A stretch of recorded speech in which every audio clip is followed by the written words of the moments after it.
Good morning mga kabiyahedor, nandito tayo sa Negros Occidental. So mag-react ako. Nagano muna ako kabiyahedor, so nag-relax muna kasi katapos lang kumain. So mag-react lang ako sa video doon sa kay Ruben Padilla, no. Talagang napakagaling talaga ng senador si Ruben Padilla, no. Hindi yan abogado ha, pero talo yung mga senador dyan nga matagal na abogado pa. Totoo naman yung sinasabi ni Ruben Padilla mga kabahidor, no? Na mayroon naman Senate rules dyan sa Senado, diba? Ay, dito muna tayo sa loob. Mayroon rules dyan sa Senado mga kabahidor, no?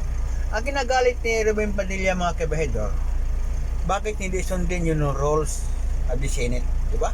Kaya nasabi niya nga, itapon lang natin yung rules of the Senate. Tama yun.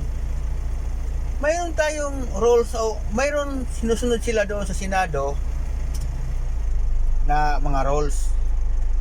Ang still lang, itong ibang mga senador mga kabahidor, hindi sumusunod dahil sa sarili nilang kapakanan ba, no? Diba? Kasi ang layunin talaga nila, na si BP Sara, makumbit talaga, diba? Na talagang hindi na makatakbo sa 2028. Yun layunin nila kasi lagot sila, diba? Kaya pilit nila binabaluktot ang katotohanan, ang rules ng Senate, diba? Kaya nasabi ni Ruben Padilla na itapon lang natin itong rules of Senate, diba? Tama naman yun. Kahit sino naman sigurong senador dyan na matino, mayroon silang sinusunod na rules, pero hindi sinusunod ng ibang mga senador dyan. Kaya galit na galit si Ruben.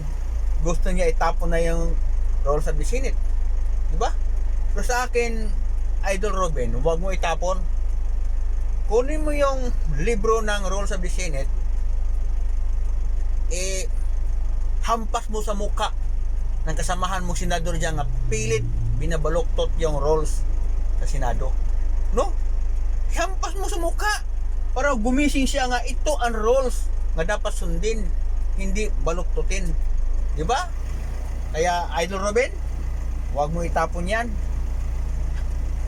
Ang rules of the Senate, ihampas mo sa muka sa senador nga pilit binabaluktot ang rules ng Senado, di ba? Para gumising yung senador na yan nga loko-loko, di ba? Alam naman natin nga mayroon rules ang Senado, bakit baluktutin nila? Bakit hindi sundin? Di ba? Kaya huwag mo itapon, Idol Ruben.